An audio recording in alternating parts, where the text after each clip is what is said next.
My goodness. Big move Monday. Look out. A way to end the tournament. What's happening, people? This is a special podcast collaboration episode. So earlier this week, I was a guest on the Two Nobodies podcast again, which is hosted by Eddie Santiago, father of UNC multiple-time NCAA qualifier Sonny Santiago. And for this crossover episode, it featured 86-kilogram World Teamer Zahid Valencia.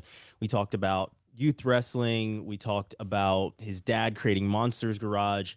We also went into his move to Oklahoma State and training with David Taylor, as well as defeating Kyle Dake a couple times to make the world team and this year's world championships and how he's preparing. So check out this special Two Nobodies Quad Pod crossover episode. And me, Robbie, Claunch, and Austin will be back next Tuesday like usual.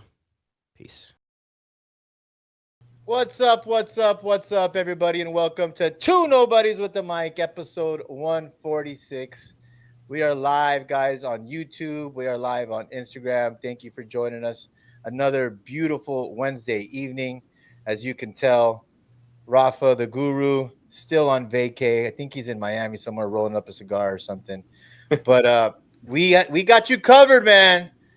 As we promised, we have a special guest in the house. But before I introduce him, we got Eddie Money, executive producer. What up, man? What's up? How's life? Going good. Okay, I see you removed the lotion from the side of the bed. That's good. I called out last time, so I had to You got move it. called out last time. He said he has a dry skin at night sometimes. And of course, we have Ryan Holmes, our resident somebody. We don't like to call Ryan a nobody, but always our guy. Quad Pod Podcast, wrestling, athlete to athlete. Just got hired at a new gig. Congratulations to you, Ryan. Always hustling. Back from vacay. How was vacay, Ryan? How'd that go for you? It was good. We had no cell reception, no internet, so there was no excuse but to just kind of chill out. I fell asleep by the pool and just hung out. My Apple Watch didn't know what was up. It said 12 hours of sleep that one day, and I was like, it's exactly how it should be. That's wild. So they don't have. Is that a choice or they don't have? We didn't want to get the internet package. That was strategic by my girlfriend, but I think it was the right move to make. To be completely honest, I'm always so plugged in, whether I'm texting you guys or texting somebody or looking at Twitter or trying to stay up on something. So it was good. We had internet for the one day. We made it to Cozumel at the resort. And, just made a couple phone calls, let the family know that we were still alive and we were all good. And then it was right back to them drinks, keep them on flowing. Hell yeah, man. And if you guys don't recognize him already, let me give you an introduction on your bottom right of your screen. We have 3-time California state champ, 2-time NCAA Division I national champion in wrestling, 2-time Pan Am gold medalist, 2023 bronze world medalist at what was it? How many kilos? 92. Probably just stuffing your face and wrestling fools and still getting bronze. And of course, we have world team member, multiple time world team member at all levels, but now he represents the United States at 86 kilos. Zahid Valencia. Everyone give Zahid a hand. Thank you, Zahid. Thank you. Dude, I always love, I don't know if you guys, and Ryan, I know you know who I'm talking about. And Zahid, I know you know who I'm talking about. She used to be the announcer for the California State. She's the one who said everyone. Yes, Sandy. And she used to do the U.S. Open in Vegas, too. Yeah. She does Fargo, too. Oh, dude, I ran into her like 6-7 years ago, and I specifically told her, I said, can you say Zahid Valencia for me? And she did it. She knew exactly, and she did it. And I still can't say it the way she says it, but it's just, I don't know. It's a thing with me. How's it going, Papa? How's life? It's good. Just I've been traveling a lot. Was at the Olympic Training Center. Then had to go to Ohio for a World Team photo shoot. So finally back. I'm here for about 2 weeks, a little over 2 weeks before I head out to Germany for acclimation camp, then World Championships in Croatia. So I'm just happy to be back and get into a routine with my training. Shout out. Not a wrestler. Is that not a wrestler? Pretty sweet singlet.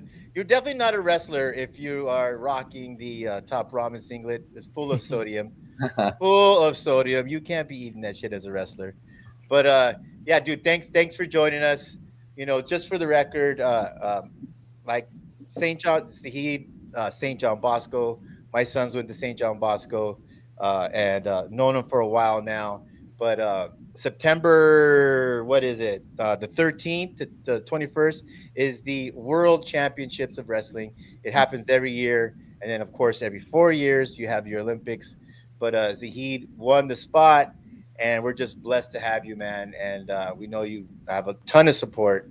But before we get into our full interview with Zahid, and we're gonna dive deep into your mental, I'm gonna hypnotize you and fix all your problems. But guys, thank you for joining us. Like I said, we only have one rule on this show. Eddie Money, can you tell them what that rule is on this show? Don't be a loser, man. Don't be a loser, man. Don't be a loser. Zahid probably hasn't done much of that in his life. I know he hasn't done much in that, or Ryan himself. But and there's some unwritten rules. Oh, see this guy. Listen, I'm gonna go. That's how you edify. That's how you edify. That's how you edify your guests, man. Are you freaking kidding me? Listen, first of all, I would never do that in front of Zahid, just in my backyard. But I gotta let the people know, man. I gotta let them. Yeah, and I don't know who this clown Jake. Where is he at? Dude, probably at a hot yoga class somewhere, sweating with a bunch of chicks all over the place. Yeah, it's strategic. It's strategic. Yeah, he goes for the chicks, man. He goes for the chicks. It's ridiculous. But guys, we're getting to our first segment, right? It is called "You're Fired or You're Hired." Brought to you by Nomadic. If you look in the corner there, Nomadic travel gear. It's amazing stuff. The sweetest and most just logical gear, and their motto is "Life on the Move," which Zahid knows plenty about. Been all over the world, but that's what we're sponsored. Thank you to Nomadic for sponsoring us. I talked to Kyle at Nomadic. He's going to get us a code. He actually got it to us. I just got to punch all the stuff in, and we're going to get you guys a code so you guys could order and get a little discount and get Two Nobodies a little clout, man. So shout out to Nomadic. But this is You're Fired or You're Hired. Who wants to start, man? Anyone have something they're pissed off about or want to show some love to? I got one off the top. I've been waiting for this one a couple of days. Also, I did wear a Nomadic shirt the other day. Actually fit really well. I was surprised. Fire, right? Fire. Yeah. But I'm firing ESPN host. I forgot her name. Monica. Yes. She went super viral for hosting a show with Stephen A. Smith and Drewski, and he's clearly wearing a Lions Barry Sanders jersey. And she goes, "Let's talk about your ties with Shador Sanders." Oof. And like Stephen A. Smith and Drewski are just like it's like lost. Like it's just how you gonna host a sports show and not know who Barry Sanders is, Yeah, what would whatever that blue is that the Lions wear? How could you? Yeah, how would that Honolulu be? Blue. It's Honolulu Blue, man. Oh, okay. See, I learned something new every day. That was a bad look on ESPN. I'm sure she got a talking to. Like, that was crazy. Barry Sanders, to me, best running back of all time. Don't even mention Emmitt Smith because he would have never got that record if Barry didn't hang him up. So. Michael Brown said the last name was McNutt. Oh, Monica McNutt. Yeah. She's a basketball like reporter. She does normally basketball. I didn't see the interview. I completely missed it. I was obviously away. But yeah, Monica McNutt normally does like WNBA and NBA. So she does do NBA. I've seen her on NBA. Yeah, she's good. She's good with basketball, but she should probably stay in that realm. And then Sonny is in the Instagram chat. He said, "What's up, Z Money?" Oh, Sonny guy. Freaking Sonny guy. Hey, there's everyone. Everyone get your highs out to Zahid, everyone. Who else wants to start off with your fired or your hired? Zahid, are you? I think this has been a problem for a while. And this is just bring it to the wrestling side. Yeah. And you saw it at the U20s is the injury time in freestyle. There's no penalty. So these guys, these foreigners are all taking time. You know, there was a 30-second break. The guy saw that and then just went down and started grabbing his knee, and he got an extra 20, 30 seconds and no penalty, and he could do that as many times as he can. So I just think changing that. And I saw something on Instagram, I think it was today, Ben Askren put up something like you get 90 seconds. First one's like just a warning, you get nothing, and then the second one, caution 1 for calling injury time. So I think that's something that should be added to freestyle wrestling. Oh my God, that is so freaking stamped, approved. I don't want to make it about me, and Zahid, we've talked about this. Yeah. At Pan Am's, Sonny's in the semifinal match against a veteran from Venezuela. This guy from Venezuela comes out on a big lead. Sonny starts wearing him down. Sonny's about to make a comeback. This guy goes down, and he sat there, caught his breath for like forever. It seemed like there's no penalty. Forever, and clearly got enough rest just to hold Sonny off. If Sonny wins that, Sonny's in the Paris Olympics. Which he told me, he's like, if Sonny made the Olympics before me, I'd kick his ass myself. No, I would have been happy for him. Totally valid, Zahid. Totally valid. So you know what? Let's keep it right there for a little bit, since this is going to be really heavy wrestling, everybody. So, you know, bear with it. Wrestling, the best sport in the world, oldest sport in the world. So deal with it. Can I ask both of you guys this question, Ryan and Zahid? Why is the U.S. so dominant in cadet 17 and under, 20 and under? It seems like we sweep the worlds. Like no one could freaking touch us. And then when you get to senior level, the rest of the world catches up. I don't know. I'm asking two guys that know the sport well. Do you guys have a theory on this? I don't have a theory. I think it's something that's been more recent, because when I was making my junior teams, like it was tough, and I think it's still tough. You know, you still see some of these Russians, Iranians making it tough. Like none of these matches were easy, but I think just having RTCs around the country and then doing the camps at the Olympic Training Center and these high schoolers being able to wrestle the senior guys, I think it helps a lot. Yeah, that actually makes a ton of sense. Actually, I didn't think about that. Well, there's a structure too, right? Like the structure around wrestling for us at a young age has grown completely, where now these younger wrestlers have access to guys like Zahid and guys like David Taylor, and there's so many more, like Zahid said, so many more RTCs.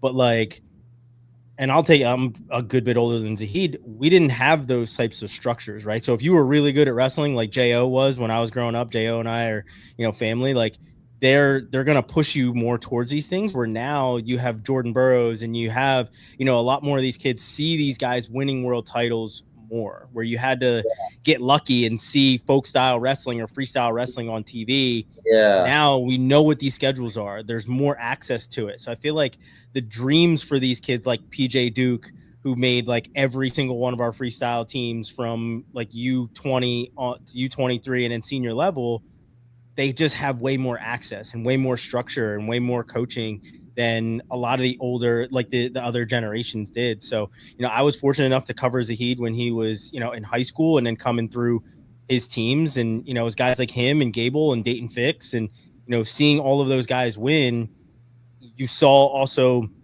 just the access that they had on those levels. So it is certainly different these days, but it's definitely the access that a lot of these kids have. Yeah, I feel like it wasn't like that before. Like I just remember the first kind of memories I have of like it back then was Fila's, like Fila cadets, Fila juniors, and everything. It was like my brother and Pico and Gilman, Kuhn making these junior teams and stuff. And like I don't really remember anyone before, so I think now it's just that's so common, and guys are training overseas and getting all this exposure. So I just think it just helps them tremendously. And now it's crazy how good some of these high schoolers are. Like it's evolving. And I think about it like I watched this Dan Gable video, like remastered him in college, and I'm just like, dude, they suck.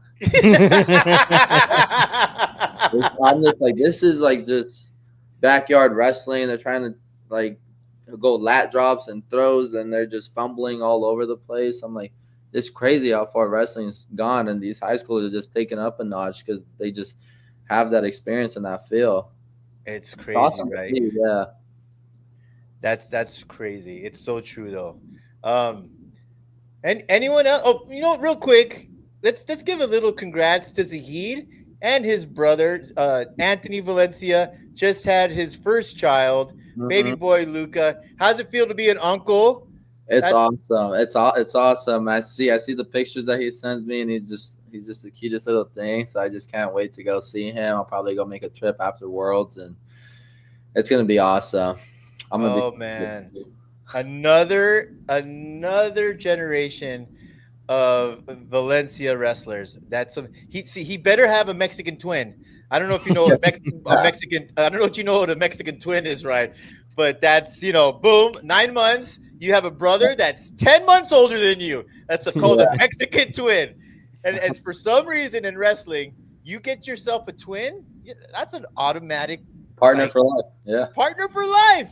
I think it's really a cheat code for wrestlers because you see it all the time. We were just talking about the Thomas twins. Who else were twins that were successful in California? I feel like there's a few that were pretty good.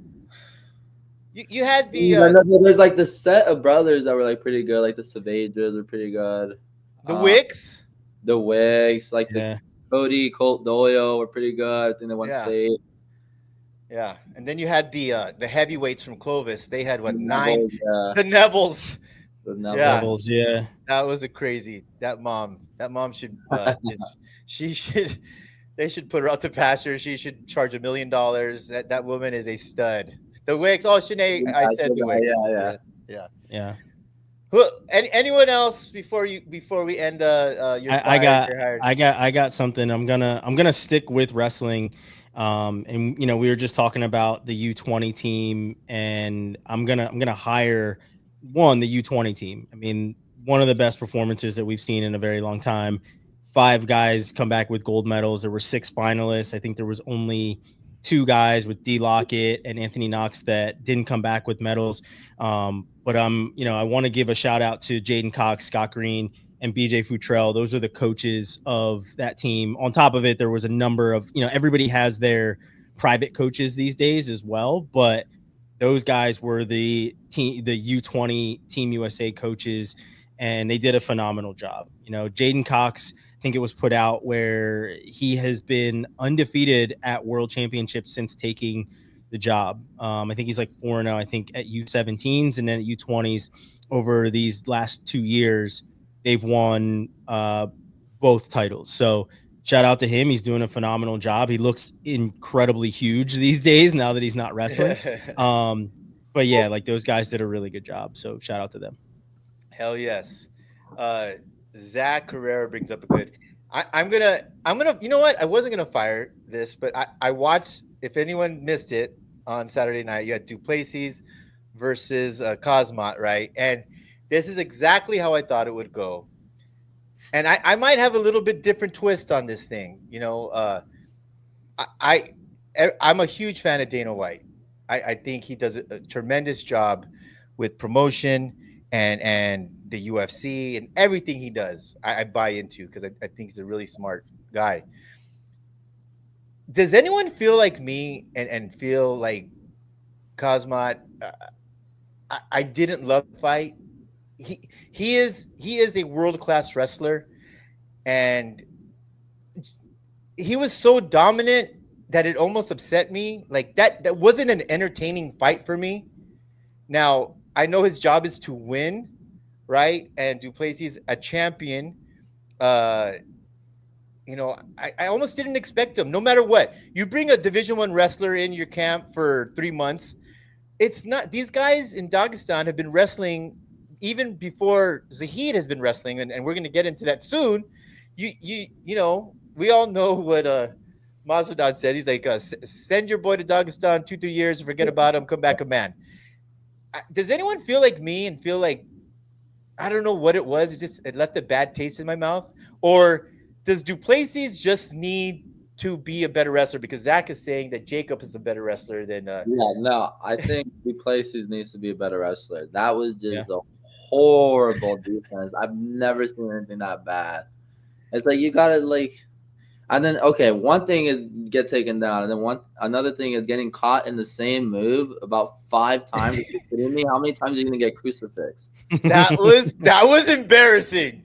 The crucifix was embarrassing. I remember a certain wrestler out of Monster Garage that we will get into, where Zahid is out of. Cato Levis getting guys in the crucifix he used to do it all the time. The crucifix, it's the second worst move other than getting spladled, right? Okay, I feel like it's the second most embarrassing move other than getting spladled. The crucifix is just like total domination. So good point, Zach, on that. Let me end on a positive note, and I want to hire a Little League World Series. I've been watching it. It's been incredible to see. I don't know what it is, man. It's just is it the innocence?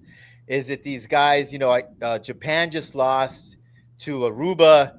You're talking about Japan and Aruba. The difference in population is huge. And, you know, you see the kids from Japan crying. I'm crying. I don't know why every year I don't plan on watching it. It's the only thing on, it seems. And I get stuck, and it's captivating every time. So shout out to ESPN, which I don't give many shout outs to, and the Little League World Series.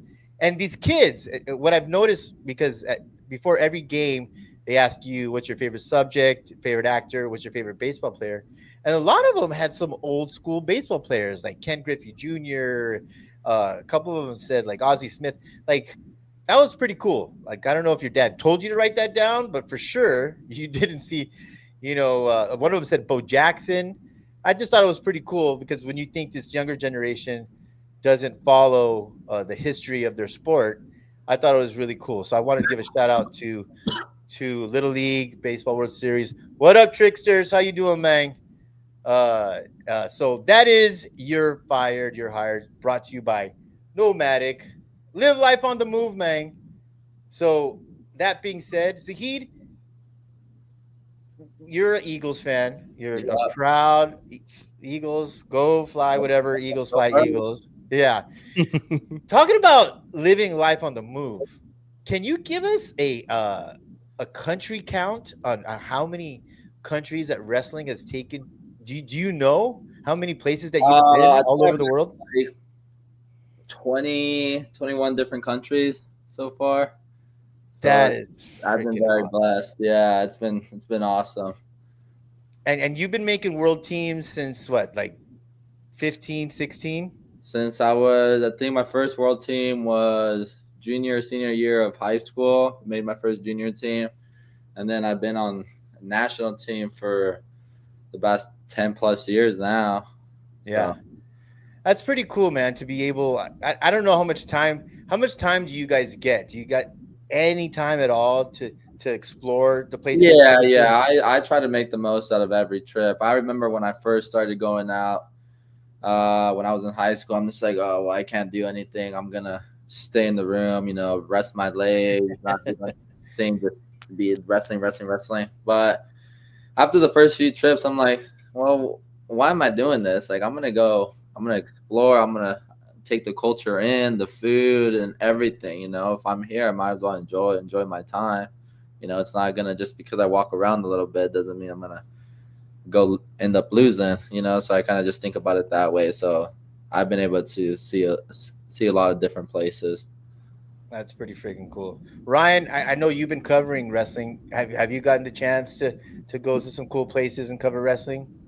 Yeah. The first place I ever went to was I went to Cadet Worlds, which was in Tbilisi, Georgia. That was that like 2016 or 2015, I think. And then I covered Urigan in Krasnoyarsk in Russia, in Siberia. So we were yeah, that was pretty crazy to be there for like what, and like you're in these countries for a long time. Like Zahid said, like they're there training. So Team USA, and for us as journalists, you're part of the delegation.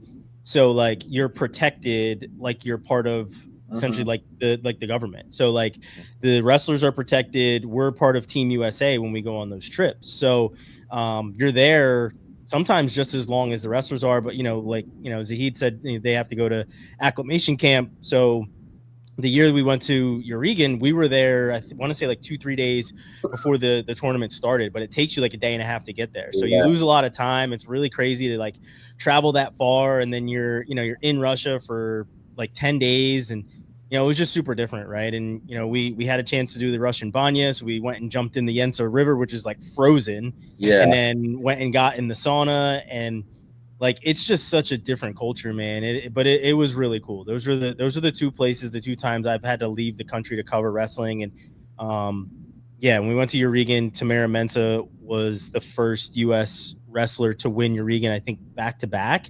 So that was a really good year that we got a chance to go. Zahid, have you wrestled in Urigan before? Yeah, I've been there one time a few years back. Came back with a bronze. That's a tough tournament. A lot of Russians, a lot of good countries wrestling there competing. I want to go back. Let me ask you, because what I've been told about the Urigan, and people don't know, it's a wrestling tournament in Russia. It's the toughest wrestling tournament in the world. So I was going to ask Zahid, would you agree that it is the toughest? We're talking Olympics, World Championship. Is it the toughest wrestling tournament in the world? Well, I haven't been to the Olympics yet, so I can't comment on that. But it's tough because I do think the depth in the Urigan, because the depth in Russia is so deep that you're gonna have the number 1, 2, 3 guy could all be top 3 in the world, top 5 in the world. So you're gonna go see all of them. So I think it's tough in that sense. But it's the Urigan. It's a tournament you do in season. Doesn't really mean as much. Like World Championships is just, there's so much pressure. So in that sense, I think it's tougher. But I do think competition-wise, I think you could have a lot more guys that are tougher at the Urigan. At the Urigan, do you see the Mongolians? Do you see the Japanese? Are they all there? The Iranians? I don't think Japan was there when I went, but you have the Kazakhstanians, the Azerbaijans. You got all those countries right there that are just super tough. I talked to Coleman Scott once, and he had went, and I don't know if you know this, but everyone trains. They all train together. But he called it, there's a certain room that if you were a world medalist or Olympic medalist, you get to train in, like, it was sort of like the penthouse, and you get to go to that room. And Coleman had told me that this was the toughest room he had ever been there. Because everyone goes, and you're going with silver medalist, world champion, gold medalist, Olympics, bronze Olympics here. Everyone there is the elite of the elite. And obviously I think Coleman was telling me the truth, but that's when he told me that, I was like, man, that sounds like the coolest wrestling room of all, practice of all time. Oh, for sure. That's pretty freaking cool. So, guys, Butterfly Brown on Instagram said the Russians are tough, like the guy on Rocky. Oh, come on, man.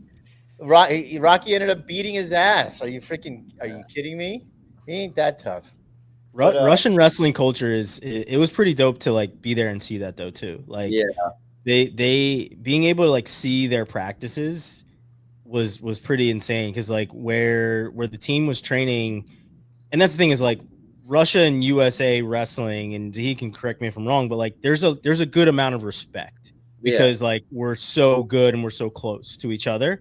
So like you saw the respect that the Russian team had for Team USA and like made sure that they had a room to train in and that they had literally everything that they needed. And like, but you also saw in this, like, it was like a huge like barn, like a campus type thing where they were training. But like you also saw like the little kids and like the structure that they have for like the little kids in like Greco and freestyle, and like kids weren't crossing over. Like, you know, we'll go to Fargo and you'll see the same kid in the Greco finals that you might see in the freestyle finals. But like there, you only saw kids that were wrestling freestyle doing freestyle, or you only saw kids doing Greco that were doing Greco. Yeah. And it was just like super specialized, but it was like so eye-opening to see how they trained and how they went about all of these things. And just like, you know, it was like a peek behind the curtain, but it was just like super dope to be there and you know, not just see like our guys train and how they prepared for the, you know, one of the toughest wrestling tournaments in the world, but also how the Russians trained and everything else. Cause like Zahid said, like the number 2 guy, like the guy behind Sidikov at 74 is still world caliber. Yeah. So it was just like insane and just like super intense practices just to see how well these guys trained and how good they were and how they like pushed each other and just like went so hard.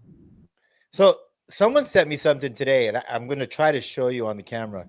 But someone sent me the top 4 pound for pound MMA fighters in the world all have roots along the Caucasus Mountains, and it's all the championships. And I don't know if you guys could see that.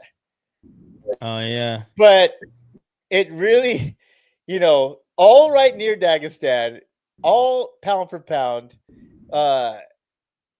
Is it a secret? Is it what's going on over there? That first of all, we all know that these guys, their foundation is wrestling, right? And wrestling is the number 1 foundation for MMA. What do you think it is, Zahid? What is it? Just the toughness? What's the secret sauce that is making these guys in this area within 500 miles the best in the world? Is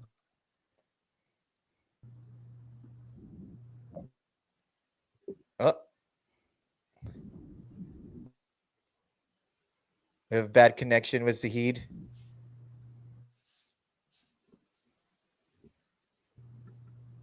Maybe we might have to reboot Zahid or something. We have a little bit of a bad connection. But is anyone else getting this? Is it? No, I can't hear him right now. Okay. Yeah, Zahid, we're having a problem with your Wi-Fi, man. Not only is Oklahoma hot and muggy, but the Wi-Fi sucks. Yeah. Do you have any opinions on that? I mean, like I said, like when it's all system based, right? Like we talk about the US system and how we have like a very structured system with, you know, with folk style. It's the same way for other countries with freestyle. We're the only country obviously that has folk style, and you know, people that don't think that folk style can help your freestyle. I mean, it's a baseline, right? It's literally the first line of wrestling that all of us are learning for the most part because of the structure that we have. In other countries, it's freestyle wrestling, and they just have a structure of how they go about things. And I think that's really what it is just like how each one of these guys train from a very young age and what they're introduced to, you know. And you know, there's all kinds of conversations here in the States of like, what if we were all freestyle? Would we be better on the world stage? I mean, we're already pretty damn good, but like, would we be better on the world stage if like the NCAA tournament or high school tournament, if everything was freestyle all the time? So it's a good discussion to have. I don't really know which side of the line I fall on. I kind of feel like if you train something fully, then you obviously will be better at it. But I still wouldn't want to give up like the folk style structure that we have, I guess. So, but I think that that's what it is in other countries as well. Like other countries just have that kind of structure, and it's like I said, seeing it firsthand with how they had a structure when we were at the Oregon, it's like that probably tenfold when you look at how things are in Dagestan. Yeah, and it sucks because I know Zahid has been to the area. Zahid, I think, trained there, wore the white sheep cap that they wear. Eddie Money, Is he gonna try to jump back on? Is he trying? Yeah, he'll be joining right now. Okay. Yeah. I know Rick Flores has a question about that, traveling all over the world. What have you seen? I know Zahid has trained in Cuba. Mm-hmm. He's been to Dagestan. You've been to places like that, and the crazy thing is that Zahid is back with us. I know Zahid. We're talking about Rick Flores had a question for both you guys. Traveling all over the world, have you traveled anywhere where you felt the wrestling was at another level? Wait, one more time. The question was, traveling all over the world, have you ever traveled anywhere where you felt the wrestling was at another level? And I said that because I know you've been in Cuba. I know you've worn the Dagestan, whatever that hat is called. You've basically seen it all. Were you ever like, this is really different? I mean, USA, we train tough out here, man. We go hard and everything, and yeah, there's high level wrestling in Russia, and I've seen them train and stuff, and it's good, and they're more just on the mat wrestling, but I just don't really think it's a whole nother level. Like, we're right there, and we're one of the best in the country as well, and we've shown it. In 2023 when I was part of the team, we won it as a team. Yeah. So I just don't think it's like anything super extraordinary. I mean, they're just good because that's the only thing. Before I got cut off or whatever happened, I was saying it's like that's all they do. There's no football, there's no soccer, there's no like anything in Russia. Like when I was in Dagestan, the only thing they know is wrestling, and they love it, and they're just out there to do it. Like you could say Yazdani, one of my sons and my favorite wrestlers. Would you say he is the Michael Jordan of Iran? Like I've heard that's the truth, but is wrestling that big? Is that a fair statement? I know Yazdani is beloved, but is he that big? I think so. I think that they valued wrestling so much more in Iran and like even like in Russia and other countries. Like Jordan Burroughs is beloved by like the whole country of Iran. It's crazy. So they love wrestling so much. Like that's probably half his followers in on Instagram. Just Iran. Crazy. That's so awesome, man. It's so awesome. Yeah, that's the only thing I would say that I've ever seen is on like another level. I wouldn't say that I've been to Worlds, right? When Worlds was in Vegas, the first time Kyle Snyder won his title, I was there in Vegas, and Jordan Burroughs, I think, won his third at that point. You realize when you go from the NCAA to freestyle wrestling on the world level, yeah, like there are levels to it, but I think the thing that kind of hits you a little bit harder is like the culture of wrestling is on another level in certain places. Yeah. Because like you mentioned Yazdani or like Sajalayev, like when Yazdani won that Olympic gold and he came back to like his town being like shut down and everybody there to like welcome him in. And you know what I mean? Like they get like cars and, we're now like Zahid thankfully can be a wrestler and not have to worry about working a part-time job while he's wrestling. So like there is an infrastructure around it, but for the longest time, like guys like that and guys like Zahid in our country didn't have that. But like other countries, they're getting tons of money, they're getting apartments, they're getting cars. Sajalayev is getting, I think the one time he won Worlds, they gave him like land and like like oxen, like they just like throw stuff at these other guys. So for us, we look at NFL players and like NBA players as like our biggest celebrities. In these other countries, Yazdani and Sajalayev, like those guys are like big time when it comes to winning world and Olympic medals. That is like the cream of the crop is like there's no one else in the world better than you. Yeah. I love it, man. So, I want to start from the beginning, Zahid.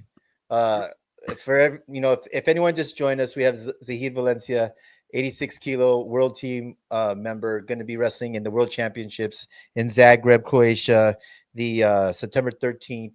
So please support, go watch it.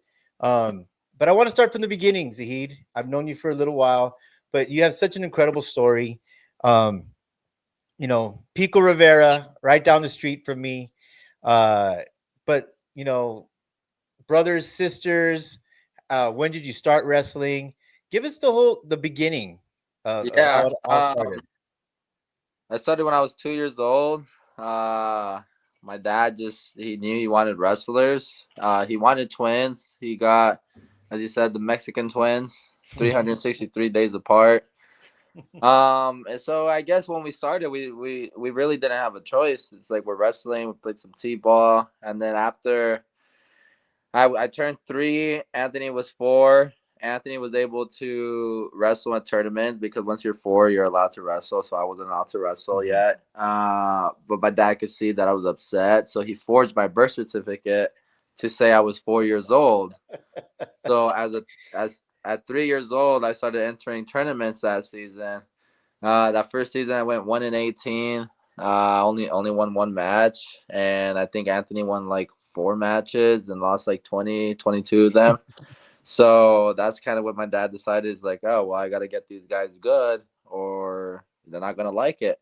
So ever since then, it was like, saw Mike Timmons, this Russian coach that we met, and we just started going just gun-ho, like, hey, we're going to be the best in the world at 3 and 4 years old, or at 4 or 5 years old. So we just started doing it, and then we got so good that me and Anthony just ended up loving it. We loved getting our hand raised and loved traveling and going to Reno and the Circus and Tulsa Nationals and all these places that wrestling took us. So it was that's kind of just how we started. And then my dad started Monster Garage, and he just ended up getting the best people in our area. Then it went to the state, and then to the point where we started bringing down everyone from around the country to come train and stuff. So I think that's just how we got so good.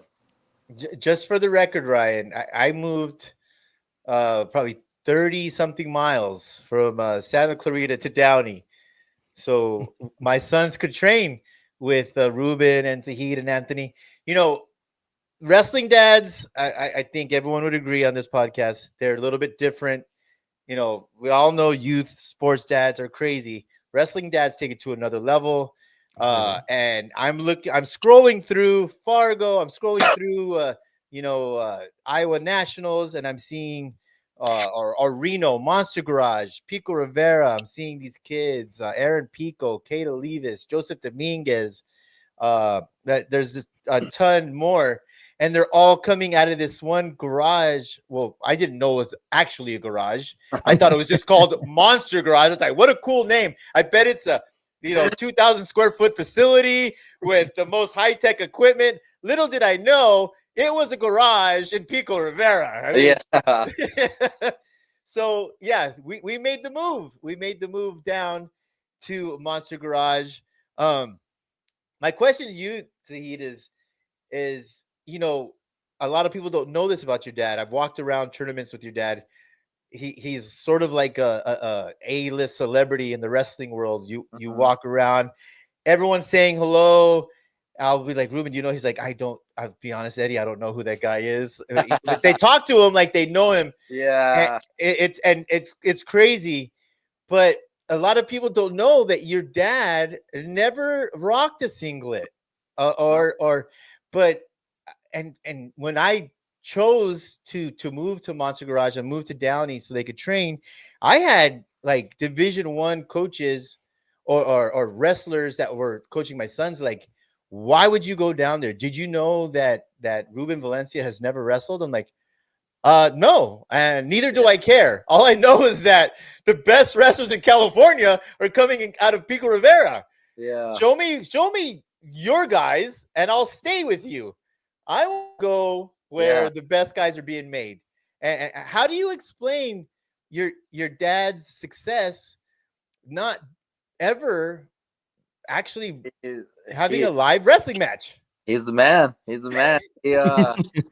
He even, like, I remember seeing him, like, even when we were really young, he would stay up till 2, 3, 4 a.m. just watching video. The amount of video that he had me and Anthony watch, it wasn't always the most fun. Watching like the co-lot videos and just hours and hours, and sometimes they could get brutal, just that repetition of watching those videos. But he did that and learned it to a point where he could teach us, and he was just very good at. So okay, no, and he had like a good mind for it. So, and then and that's just the wrestling side.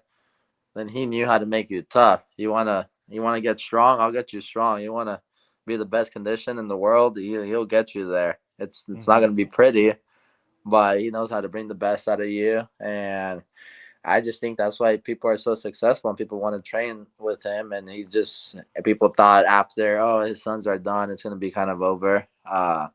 He just kept producing champions. Yeah. That's all. I can attest to that, Ryan. Sonny and Jacob, they had done well in California youth state. Sonny was a state champion.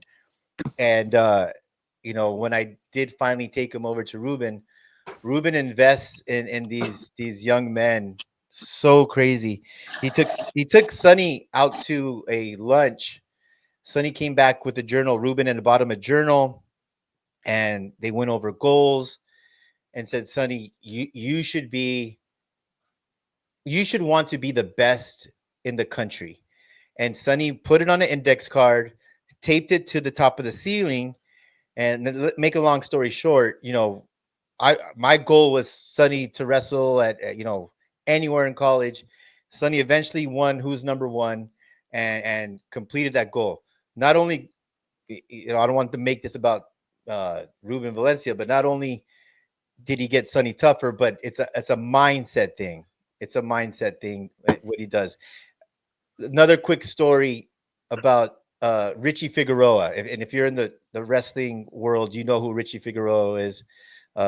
National champ now at Oklahoma, where Zahid is. But Richie had won, I think, freshman state, and he was doing an interview. Ruben was passing by, and Richie was telling the guy, I just want to be a 4-time California state champion. Ruben waited till the interview was over, pulled him aside, and had a talk with him. He's like, son, you should want way more than being a 4-time California. You should want to be a world champion. And immediately started, training at Selma and going to Ruben. And Richie has done some incredible things. So, just a quick story about that. We've all seen Zahid. We've all seen the crazy roller tournaments. If you don't know what a roller tournament is, it's like it's called the Trinity Award. He has 3 tournaments for youth, and it's the best of the best of the best. One is Reno Worlds, and then the other one is Tulsa Nationals, and then the Tulsa Kickoff, right? Yeah. And it's where the best youth wrestlers in the entire country flock to, unless you're like Jason Nolf in Pennsylvania, where you don't go to certain things like that. There's very few guys that weren't on the major stage like that. The reason I'm asking Zahid is like, you've seen the most crazy roller podium pictures, where you'll have Isaiah Martinez and just like all Americans all up and down. Do you have one of those? Do you have some crazy roller podium? Yeah, I have a few. But there's a lot of them too that were just savages as youth wrestlers that didn't even really out much.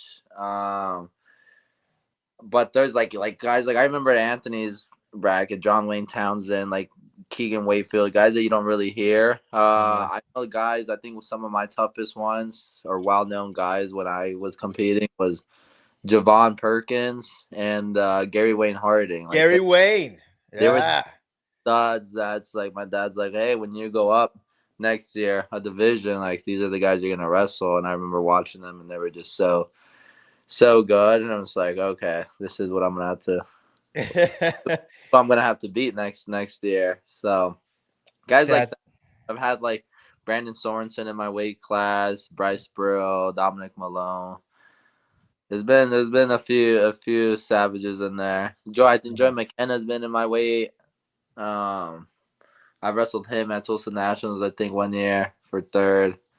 So yeah, just a lot of tough guys like to start early and. You think there's a bunch of dudes telling their girlfriends up out on the couch watching Worlds like, I beat Zahid Valencia at fucking Tulsa Nationals, telling his girlfriend, like, I kicked his ass. Probably not the part that they beat me. Probably I wrestled that kid. I don't know about beat him. Oh, they might as well say they beat you. The girlfriends are never gonna go and never know. I'll never go there. I would do it. I would totally be like, oh, see that guy? Yeah, but then I had a bad knee injury. Yeah. I could never. But yeah, honey, that would be me. I would have been in Zagreb. I world champ. Yeah. 100%, 100%, man. That's so cool. Shout out to Ruben Valencia and Monster Garage. He's still doing it, by the way. He is still doing it on half a leg. It's freaking crazy. The dedication that he has to these kids and the dedication that he has to making the best in the country and the best in the world is second to none. And that's why you should also move to Downey or Pico Rivera and send your kid to Ruben Valencia. And you could be going to Zagreb, Croatia. So let's move on. You go to the best high school in the country, St. John Bosco. Modern day might be okay in football, but we're right there as well. And you go there, you change the culture. Your dad changes the whole entire culture of St. John Bosco. It's now an elite program, one of the best in the country. You win, and your brother wins freshman year. You win at 106 pounds. How was that transition? Because I don't know how well you did in high school. I don't know if you just kicked everyone's ass through California State. and nationally too. I was there. But my question is like, who? Because you skip weights, but who would you say was your nemesis in high school wrestling? And I know Ryan could pull out a few, but who was that guy? It's funny because I don't think necessarily. I think my rival wasn't someone I wrestled. I think it was Anthony, Pico, Olivas. Those are my rivals in high school. Wow, that is cool. All wanted to see, who's gonna get more pins, who's gonna get more wins, who's gonna just do better overall. Like I scored more points than you. So I would say they were my biggest rivals in high school. Just trying to outdo them in every tournament. I'm gonna get OW this tournament. Just battling that way. I don't think it was anything like any other team or any other wrestler that specifically had like a big rival with me. Yeah, that's such a great answer, man. And we all know the legendary Aaron Pico and his work ethic. Mm-hmm. Have you ever seen anyone work as hard as Aaron Pico in training? Is it all true? You were there every day for years and years and years. I mean, did you get even from your father, like, why can't you work like Aaron Pico? Was that a thing? He's a madman, but those are the things that made me mad. I'm just like, dude, okay, he works hard, but I'm working hard too, dude. Come on. But no, he's a sicko. He goes and he'll train till a lung pops, So he's always been like that. Just a madman. So it was a lot of fun to be able to train with him and get the most out of everyone. Ryan, I had a quick question about Aaron Pico. I know he just did his UFC debut, didn't go the way planned. But did you ever think about going that route, going like MMA, UFC? Because I know he just did he did a freshman year, right? And then started focusing on that right after. I've thought about going into, doing MMA, going to the UFC, but not necessarily stopping my wrestling. It'd be more so after my wrestling career is done. So I've thought about it, and then who knows? Maybe in the future. I feel like it's a good plan B, but I'm focused on my wrestling and then possibly coaching after. So, but you never know. Nice. Ryan, you've been there. You were at Flow during all of Zahid's high school. Who's number one?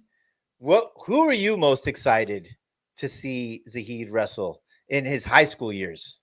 Yeah, I mean, I I was able to cover Zahid. I think the first time, I think we obviously met when he was in high school. And I think it was his junior year. So he was still like super small. And then it was kind of in that in between time, because then we met at Who's Number One when he wrestled Miles Martin. And that was his first match at, what was it, like 180 something? Yeah, 182. Yeah, 182. It was his first match at 182 was Miles Martin, and Zahid was ranked number 2. And everyone thought that like Willie was crazy for ranking Zahid number 2 because he was at 106 and 113 for his entire career. Yeah. But like people didn't realize Zahid's resume at that point included 3 Ironman titles, which Ironman, I mean, the refereeing is shit, but the rest of the garbage is golden, right? So like Zahid was able to navigate terrible refereeing, but also win 3 titles and was going to, looking to win his 4th. So he deserved that number 2 ranking. And I'm not saying that just because he's sitting here. I'm saying that because I said it back then. So you could literally go back and watch those shows. But like the Miles Martin match was just different for me because, one, that was the first time I had seen Zahid wrestle in person. I'd only watched videos of him before then and like old matches and stuff. But for me, it was just like, I don't know how he is handling the growing pains, obviously, because you went from like 5'2" to like 6'8". Like it was the craziest thing. But then also like the 50-pound weight jump that came with it. So like, how's he navigating just getting bigger and, not feeling awkward with these new super long limbs and wrestling in this match? And, I was able to do his pre-match interview and stuff. And I don't remember exactly what you said back then, but like, it was incredible to me to see like that transition. That match, I believe, went into overtime at Who's Number One, but then you guys wrestled again at Ironman final, and you beat him again.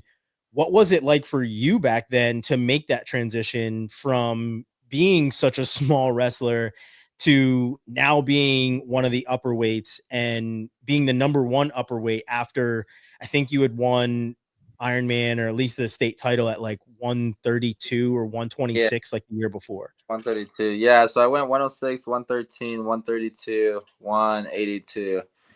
And you see people say it's like, oh, I made a 50-pound jump. When I was wrestling 132s, I weighed about 160 over that summer. So I was big. I was a big cutter my first 3 years. Like, I feel like the biggest jump I made is when I went 113s, I weighed 135. And then I jumped up from 135 to 160 when I went 32s. And then from junior to senior year, I went from 160 to I weighed about 175. And I was thinking about going 170s, and Anthony was there, and I even told my dad, well, it looks like we're going to have to wrestle a lot. And it was early on in the summer. So I was like, okay, well, my dad's like, well, that's the fair thing to do. You guys are going to wrestle off. And then as it got closer into the start of the season, I'm just like, I cut my whole high school career, and I cut hard, really hard. So I was like, I weigh 175. Anthony's going to go 170s. I said, I'll go 182s. I think I could win there. I was looking at like all the rankings. I was like, I could beat those guys. So I'll go 80. And that's kind of just how it went. So I felt like being a lighter weight helped me wrestling these bigger guys, because I kept my speed, like that style of wrestling of being so small for the first few years of my career in high school, that I think it just helped me along the way, being a big guy and moving the way I do. Yeah, your style hasn't changed hardly at all. Like I said, I've been literally watching you since you were 106 pounds, and watching those matches, your style hasn't changed even to now when you're always early on a takedown. You're always trying to attack first. A guy will take a shot, you're dropping to your knees and you're not coming back up until he's back up on his feet. So like all those foundational things you've really kept. Yeah. How have you kept all of those things in your arsenal as the competition has gotten better? Because you just beat Kyle Dake, who's, multiple-time world and Olympic medalist and world champion. How have you kept all those things in your arsenal, but continue to kind of up your attacks and up your defense, but still keep that foundation? Yeah, I think I'm just evolving in every position. Now it's like, I have the same mechanics where I go on my knees, but I feel like I could score on you from anywhere. Like I could hit my single leg, I could hit my high C, I could fake, I could snap, go behind. I have a good front headlock, I have a good ankle pick. Like I just feel that as long as I could score on both sides of the body, there's always going to be a chance for me. So I think that's how I've been able to keep up with these people that just want to go just lockdown defense. And I've had to face so much of that in my career because of the high pressure. And in college, it's like, okay, just collect his wrist. They're going to hold on to my wrist. So then I have a duck from the wrist. I've had to evolve that. And just stuff like that it's like underhooks. So many Iranians, all these guys want to get an underhook on me so that they could stop me and slow me down. So I feel like I'm really good at the overhook now. People get an underhook right here. I feel comfortable to lean out. I could shoot from there and stuff, and just adapting to what they give me and evolving from there. I think you could always learn and always get better in wrestling. That's why I love it. How much have you learned since going to Oklahoma State? Like you spent years in Arizona with Zeke Jones. Now you're with David Taylor. How much have things changed for preparation wise? And specifically, obviously David Taylor knows Kyle Dake better than probably anyone. How big was it to have that kind of person in your ear and in your corner going into not just the first match with Dake, but obviously the second one where he already had a good feel for your style? Yeah, no, it's big having him there. Obviously, he knows them. Like even after beating him that first match at Final X, the second one, like he's like, all right, he's gonna come after you this one, and he's gonna do this, and he's gonna try to get you off the rip. And I felt that, and he knew, and so kind of just being prepared for that, I think helped me. But I don't think there's like winning's winning in all levels. Like if you're winning in youth, like that's the thing I don't get. If you're winning, people try to like change things. Like, oh, we're gonna start powerlifting, or we're gonna start doing this. It's like just stick to what's working. And if anything really changes, it's like you got to grow with it and learn and adapt in your styles. But it's the moves are all the same. Like throughout it's more mental that I've been helped with at Okie State, and some tactics of like, okay, learning a few moves like in my front headlock position or the out of bounds, working that, and just like little tactics that I could use throughout the match, I think has been the biggest gain for me. I have a question, Zahid. Yeah. You've adopted this saying. It's sort of evolved to scared money don't make money. And you've said that for a while. And I had a theory, like everyone knows, like you're gonna take 36 shots, like, and I've heard you say this before. It's like your single leg defense and your defense is so good that you're not worried about getting reattacked because your defense is so good. So it puts you in an attack mode. Is scared money don't make money? How have you translated that into wrestling? Because that's how I see it. I'm not sure if that's what you mean by it. Is that what you mean by it? It's like you drill all these moves and you work on all these moves, and these guys do everything. It's like, and they go out and then they hit the same move every time, or they don't want to shoot because they're scared. It's like, just go out there and do everything that you've been working on. And what's the point of drilling and practicing if you're not going to use them? And then on top of that, there's these fans that came miles and like from all over the country to go watch you, like especially like at nationals. Like, why don't you want to give them something to cheer for? And they like seeing points. Why are you going to go get a 1-0 match and then you just ride a guy and you have 6 minutes of riding time? I think that's boring. That's why I hate folk style wrestling. But it's just, I want to make it fun, and I want to go out there, score as many points. I want to give something the fans to cheer for, and I think that's just kind of what I embody when I say scared money don't make money. Go let it fly, and you'll find out if everything that you did in the wrestling room, all your practices, is good enough. And if it's not, then you go back and do something different. Like I just keep it as simple as that. I love it, man. I love it. To piggyback on Ryan's question about going to the Cowboy RTC, What do you think David Taylor has influenced you the most? Is it technique?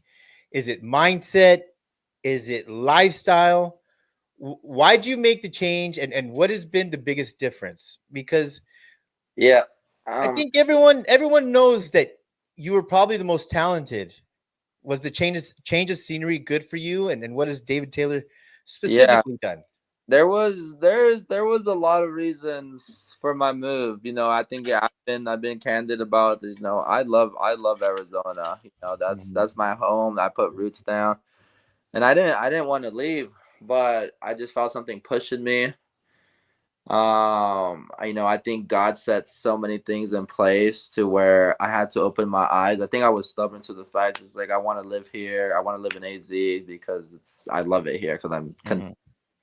But losing the Olympic trials, losing the world trials, and going through the hard breakup. There's like a lot of things coming together, and eventually I had to one of my buddies called me, and he was kind of going through the same thing, and he's like thinking about leaving his place. So it made me think about where I was at, and I thought about this definition that of insanity. You do the same thing over and over and expect a different outcome.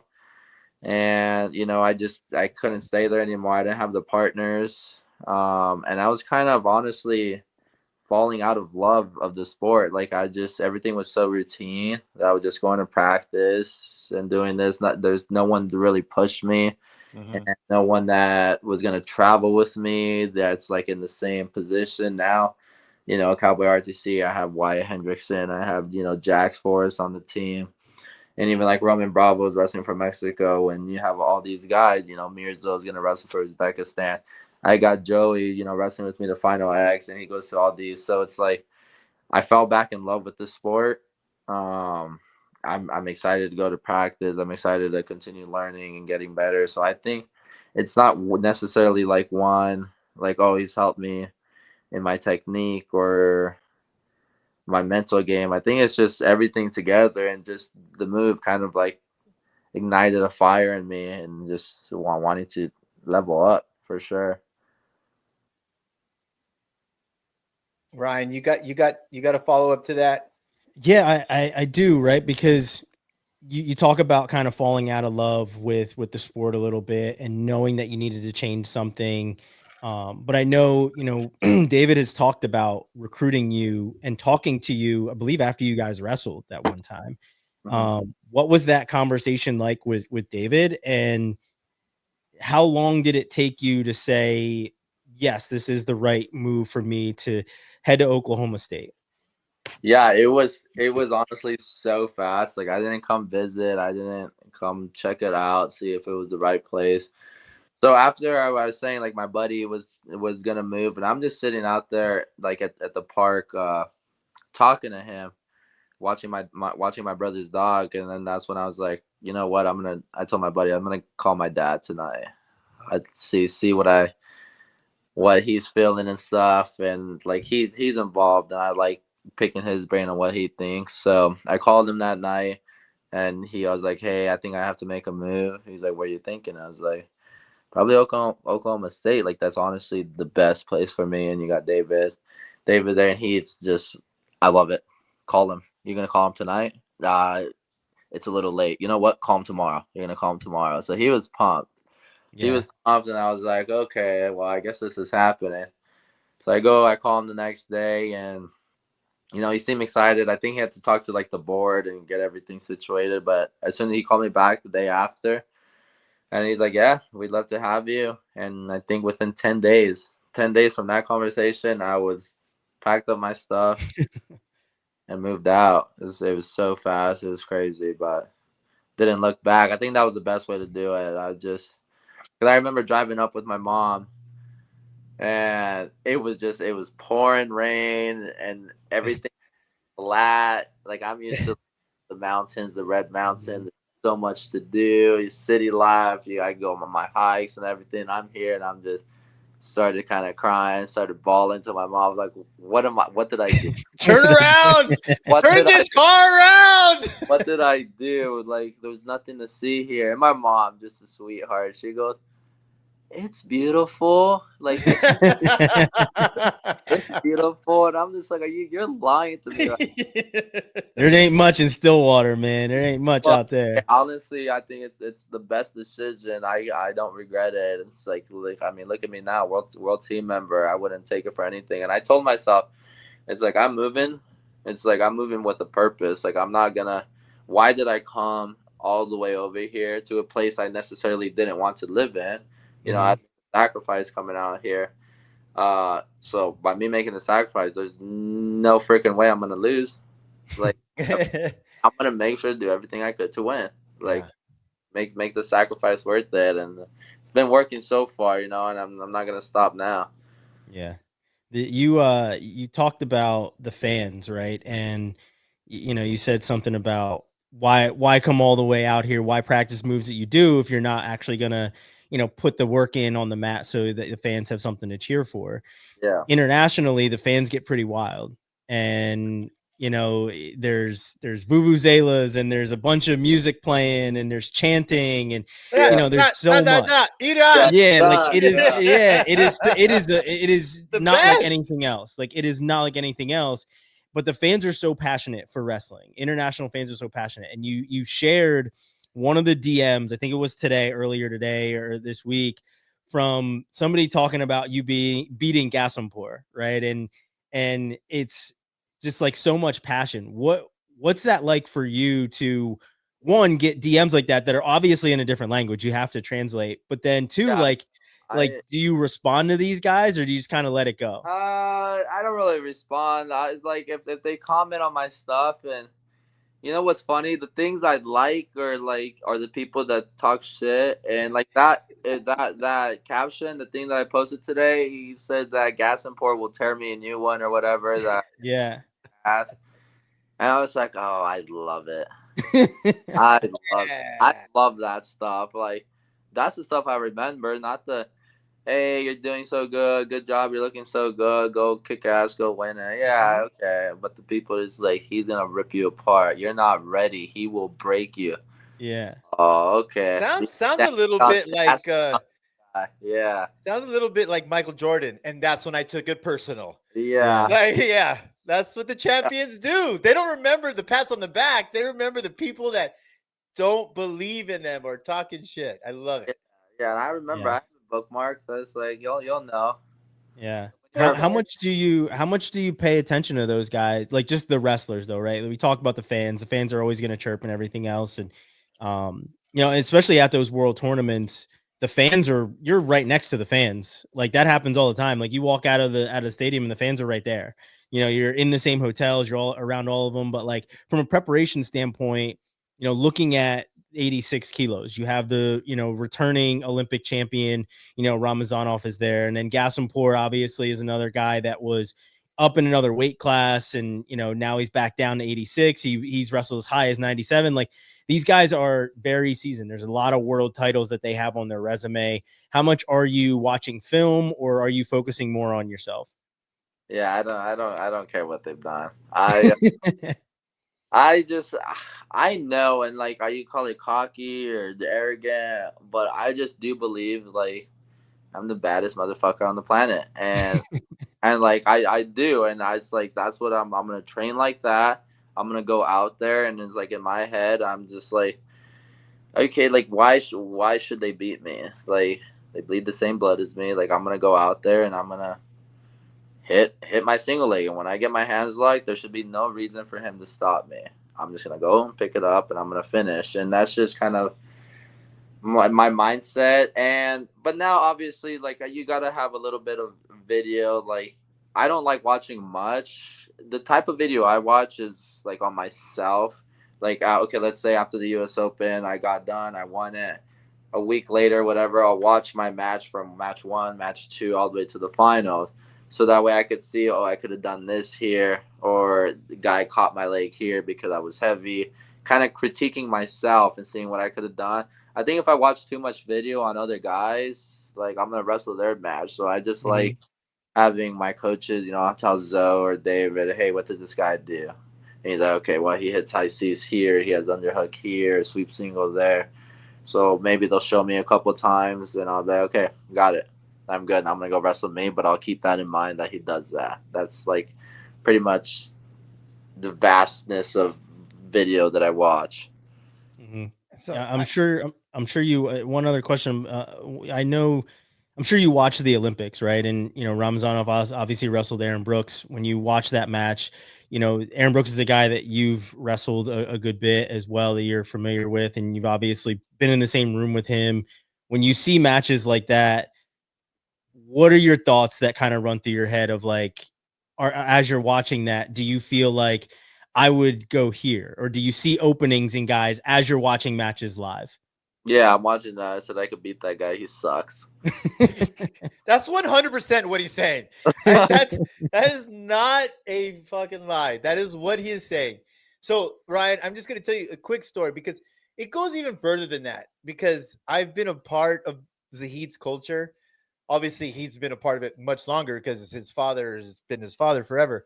But I remember being at a U.S. Open in Vegas, and I was livid. It's Sonny's, I don't know, cadet. He's young high schooler, and I see the seedings, and I know Sonny and this guy are the best two wrestlers, and I pissed off when I see the brackets, and I run to Ruben Valencia. I'm like, this is wrong. And I'm going to the head desk. How these guys are supposed to know this? And Ruben looks me dead in the face. He's like, don't, Eddie, are you serious? Don't do that. He's like, so you face him in the quarters and not the finals.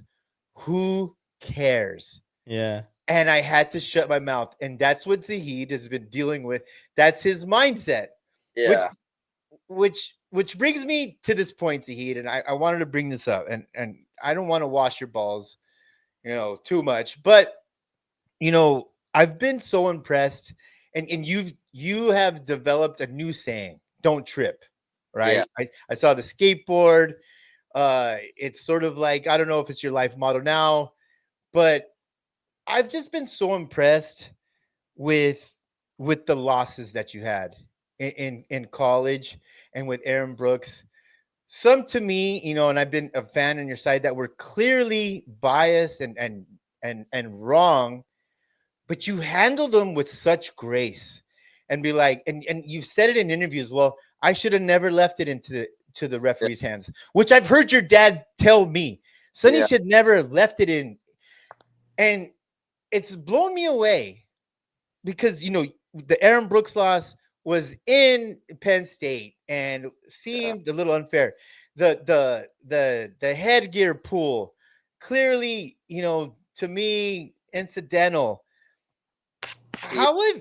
I've been so impressed because my question, I guess what I'm saying is, wrestlers love or hate to lose more than they love to win, but you haven't lost many times in your life, but you've never been an excuse guy.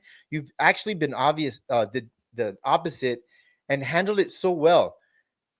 Where does that come from? I'm always astonished by that. Yeah, I don't think I handled the Olympic trials loss that well. I mean, I did out in public and open and everything, but that one hurt. That one hurt a few days. But just like even going into my freshman year of college, being undefeated and then losing to Mark Hall in the semis at the national tournament after, having an awesome year and off the headgear pull, I lose by 1. I just think, like, I know myself and I know I'm the best in the world. So when I took that loss, I just remind myself that it doesn't define me. Like, I still know I'm a bad mofo. And then in my head, I'm just like, okay, I can't believe you just had the audacity to beat me. Just wait. Just watch. Watch next time. The fact that you thought you could do this, you're done. I'm going to go back and I'm going to work harder and get back to the drawing board and do what I have to do to go kick your ass next time. And that's kind of just I know who I am, so these losses don't really affect me as much. I still believe that I'm the best in the way I wrestle, so I don't think anyone could take it away from me. Obviously, the Olympic one was a lot tougher, just because it just happens every 4 years, and it's such a slight window, slight chance that you get at that. But even going back to because I wanted to win high school state 4 times in sophomore year, I lost in the semis, and I think that one I kind of just reminded. It's like I remember, hey, Jake Varner, Olympic champ. He only won 2 state titles, so really did it matter? So I lost. I was like, I'll go win 2 more. So I ended up winning 3 state titles, and I kind of just took it like that. Like I never really got, oh, I suck, I lost. It's like, no, I don't suck. I happen to live, but I'm gonna learn from that, and I'm gonna get better, and I'm gonna make sure it doesn't happen again. So it's just mentality. I was there. A lot of people don't know this, and I'm not saying this to make an excuse for you, but because I know this. I remember Lamore, Sean Williams, and you know, people always want to see the top dog lose, and people went crazy. I remember your dad showing me the picture of your ankle. You rolled your ankle. It was blown up, black and blue. I wish we had the picture of it. The fact that you even came out there and wrestled with your ankle the way it did. A lot of people don't know that, and you would never tell people that. That's why I'm saying it. You know, talk about when your dad or you guys sat down with you and Anthony and had the goals, because I know what they were. And how long was that instilled in you? Yeah, it was 4-time state. What was it again? It was our goals were 4-time state champs, 4-time national champs, world champ, Olympic champ. those are what we set out to reach. And that was probably like serious where we kind of knew what, you know, state was. Like we started going to state tournaments since we were young, so we knew we wanted that. I would say like honestly like 7 to 8 years old, like we already like 5, 6. I honestly like maybe 5, 6. Like we knew, like just talked about it all the time. Oh yeah, 4-time state champ, 4-time national champ, world Olympic champ, and that's just kind of like what we talked about, and that's what we were working towards. So it wasn't like, oh, we're gonna win youth state or whatever. It was, no, we're gonna go win the Olympics and whatever, 2028 LA. Yeah, baby. Zach has a question. Yeah. What's your road to make the Olympic team, and when does that start? It started a while ago, you know. Yeah. 5, 6 years old. You said. But no, now it's. I mean, with the move, I think this first cycle, I think it's so important because now I'm gonna go and go win gold at Worlds. But the thing is, if you medal at Worlds, then you're automatically in Final X. So this gives me the best chance to go where I medal, Final X, best 2 out of 3, go win that medal, and just continue doing that up until 2028 Olympics. Then all I have to worry about is wrestling best 2 out of 3, and go win that spot, and then go win gold at Olympics. Seems like a simple equation, Zach. Simple. It's simple. Now you just gotta make it happens. Gotta execute. For sure. What do you got, Ryan? I feel like I'm hogging the mic.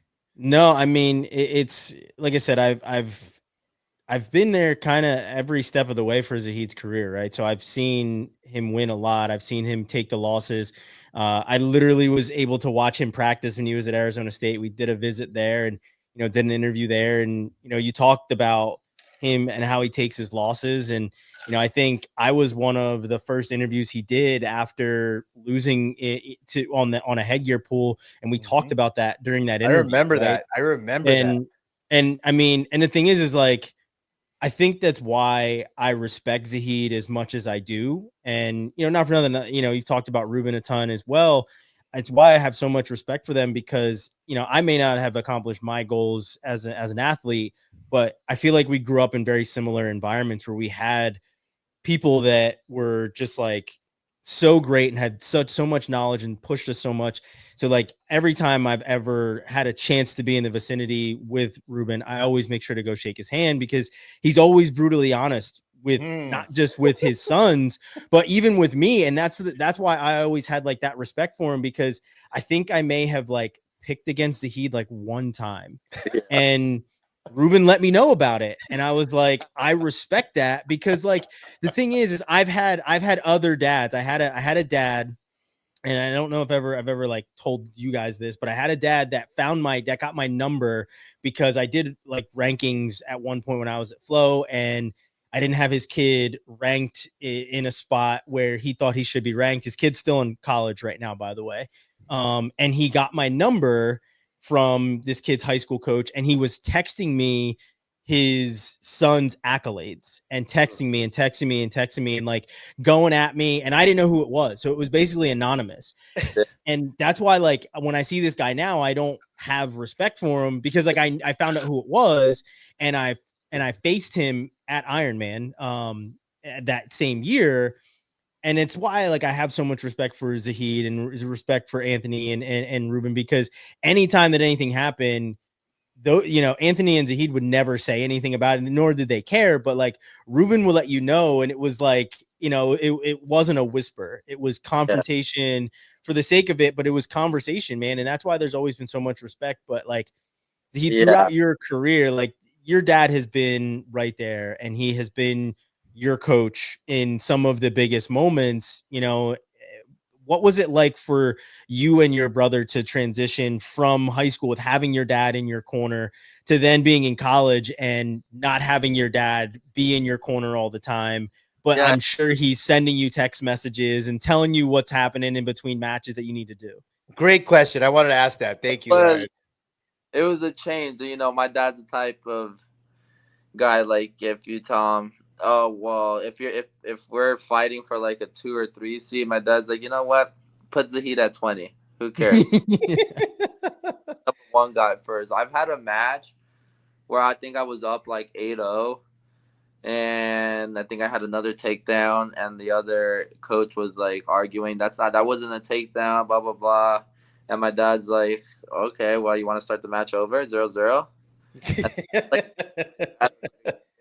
And this is like a pretty big tournament. And he's like, yeah, sure, let's start the match over. So I have to go back and 0-0 and have to beat the guy. But yeah, it was different because, like, obviously my dad's been our coach since youth and high school and everything. But I think he knew, I mean, especially me, that I was ready. Just let me go.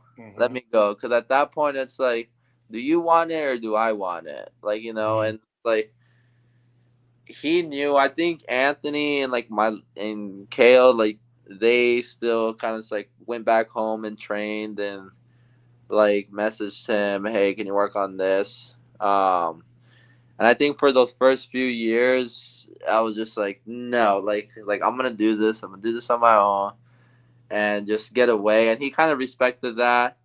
You know, obviously now it's different. Like I'll go and it's like, what do you think? And do like I'll ask for some advice and stuff. But I just think because you know it's that fine line where it's like coach and dad, and he's coach dad. He did a very good job at that. But I think once I was in college, I was like, I just want dad.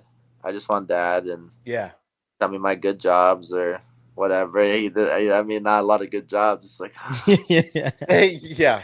It's tough to get a compliment from Ruben Valencia, and you know, I couldn't imagine if I was doing more than just talking into a microphone. But you know, like I said, there's always been like so much respect, and even when I think, you know, both you and Anthony won, I don't remember what it was, but you guys both won, and I had seen your dad at a tournament, and I was like, your guys wrestled good today. And he's like, yeah, they were all right. Yeah. Like, you know what I mean? Like he's never over the moon. Like he's you can always improve on everything kind of guy. And that's why I'm like, that's, you know, as much as that sucks, that's also still pretty awesome to know, like you can win everything and there's still going to be improvement. Now, if you win a world title, you win the Olympics. I think I hope it'll be a little bit different, but I don't know, Ryan. It's still going to be like getting blocked the stone. Even to this day, like he doesn't really tell me, like in personally, but like I'll hear from some of my buddies. He's like, yeah, but like even with Dake, he's like, he left points on the board. He could have done this and he could have done that. Like I remember in like middle school and high school, I could win 15-0 and pin the guy. But you got ridden out a little bit. And I was like, did you see the time? It was 15 seconds. I know.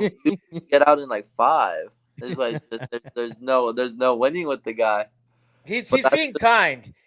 His dad said you got rode like a bitch. Yeah. In 15 seconds. He's like, Dad, I rode. So this is exactly where I wanted to go with this, and this is exactly why I thought it was important to have this interview. And you could agree with me or not agree with me, Zahid. But, you know, Zahid visited about a month ago. You know, he's just the ultimate competitor, Ryan. Many years ago, probably 9-10 years ago, I brought out dominoes. He's never played dominoes before. We played dominoes. He kicks my ass. And he's like, I've never played. I'm like, bullshit. He's like, you know, kicks my ass 3 times in a row. I've been playing dominoes my whole life. He came down a month. We played golf. I'm like, I've been playing so much golf. Kicks my ass in golf. I'm like, what? I had to rent him clubs. He didn't even have his own clubs. Kicks my ass in clubs. I'm like, okay, he's the real deal.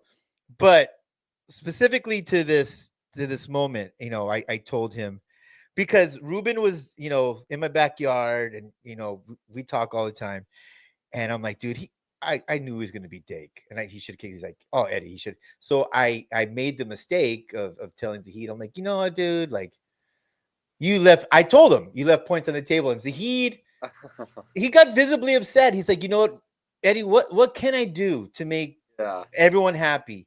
He's like, hey, I've never made anyone happy. And my question is this, Zahid. He's like, you know, I don't know if you were labeled a bad guy or if you were the bad guy. I think a lot of it is that your rivals were at Penn State, and Penn State, huge following.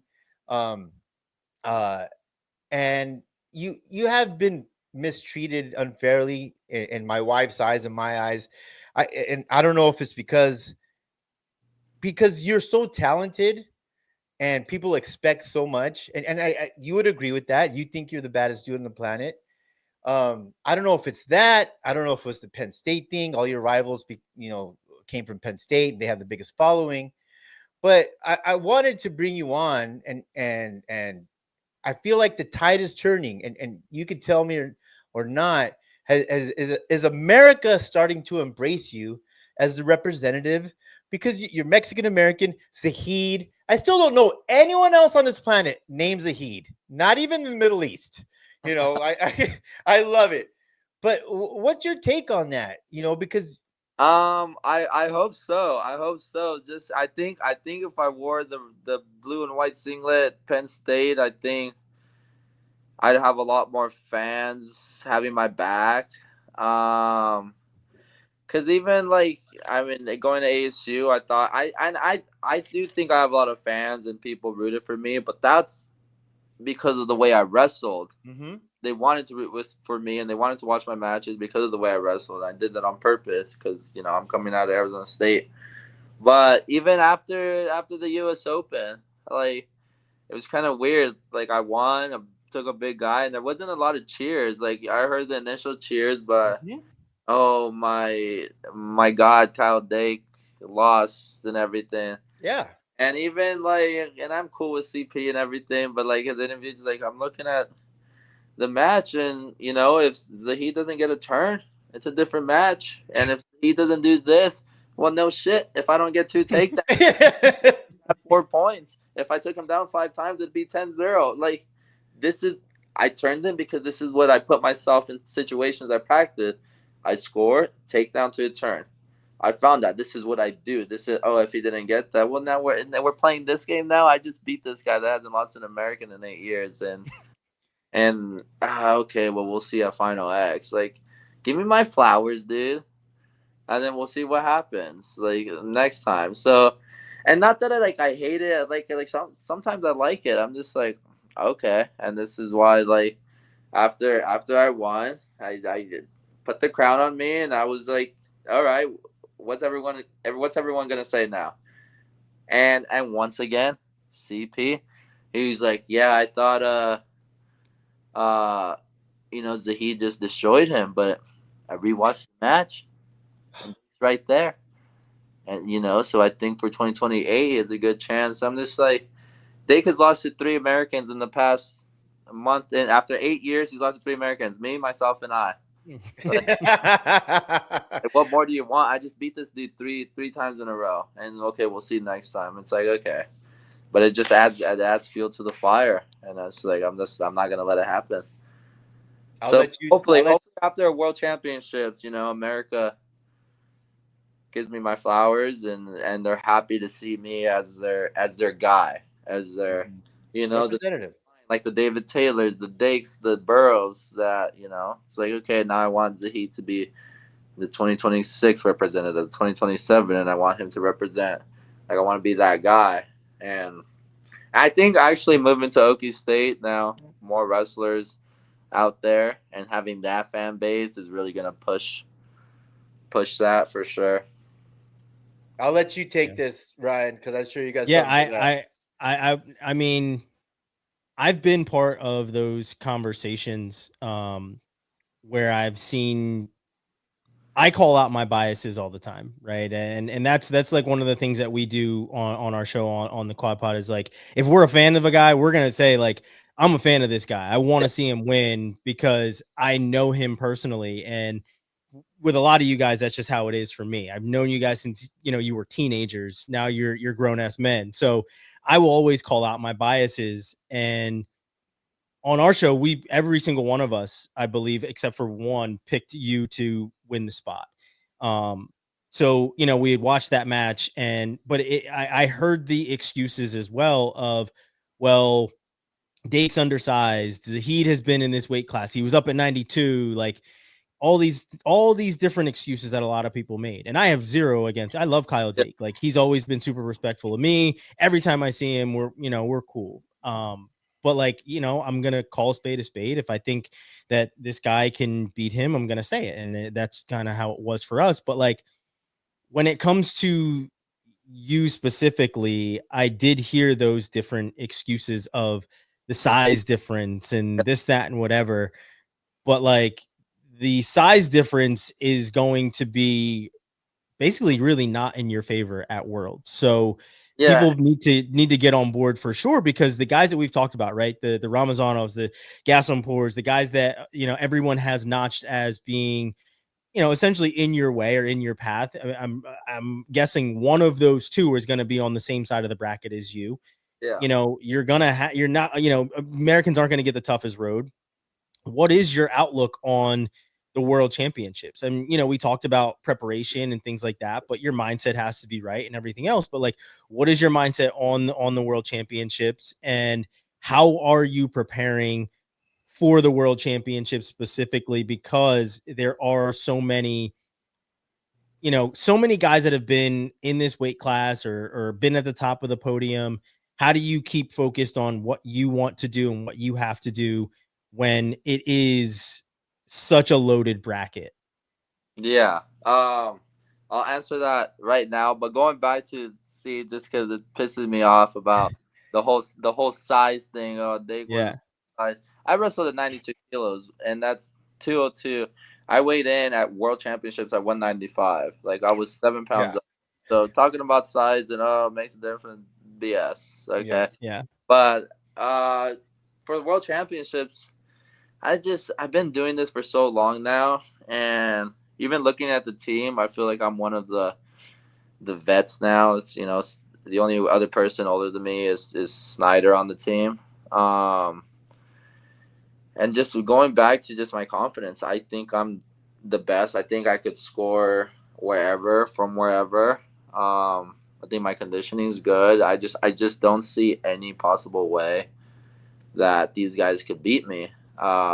Offensively, they can't. Defensively, they can't. Like, front headlock. And I think one thing I've worked a lot in this past year is my top-bottom game. I think I could turn anyone now. Just I got to pick and choose my spots, and obviously there's a bunch of tough guys, but I'm used to wrestling tough, and I think that's one thing my dad did a good job of, like, growing up. He wanted me to lose, and he gave me that competition. I was 9 years old, and at Tulsa Nationals, wrestling 10 and under at Tulsa Kickoff, my dad's like, this is too easy. Like, I needed to get this guy a loss. So at 9 years old, he bumped me up to 12 and under. I still ended up winning, but he just forcing me to have those tough matches and losses. So that way, I think all of that has helped me to have the confidence I have in myself now. And I think it comes from my training too. So I just see them as another human being. Like, okay, I get one of them's an Olympic champ. It's like, that's going to be me soon. I'll be Olympic champ 2028. It just hasn't happened yet. And that's kind of just my mindset, and just continue just working with my coaches, my teammates, doing what needs to be done and what I've been doing my whole life. I don't think anything changes. Winning. Speaking of training, how much do you and David Taylor go live? So he rolls around with me a lot. We haven't gone live. Well, like since your match, probably. Since probably we went live like right after he got done wrestling at Worlds. Mm-hmm. So that was fun.